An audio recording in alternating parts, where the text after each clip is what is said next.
Welcome to Pindar Poetry. We hope you learned something new. You'll start by enabling the Developer tab so tools are available.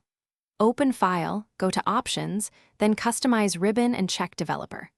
Once done, click OK and you'll see the tab appear next to View. This exposes VBA, add-ins, and form controls. Make sure to add it now because subsequent steps assume it's visible. You gain immediate access to macros and the Visual Basic editor, which lets you automate tasks and build user forms without third-party tools. Next, record a macro to capture repetitive steps. Click Developer Record Macro, give it a clear name, and perform the actions you want automated.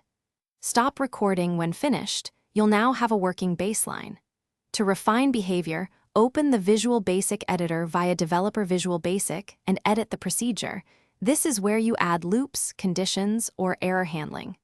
Once edited, test repeatedly on sample data so you confirm the logic before applying it to real. Finally, add interactive controls from the Developer tab.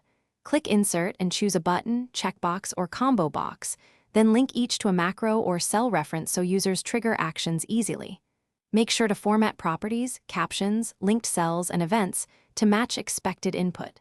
Save your workbook as XLSM to preserve macros. If something fails, enable macro security settings and step through the macro in the VBA editor. That debugging tip usually reveals broken references or protected sheet issues. Thanks for watching. Consider subscribing if we helped you.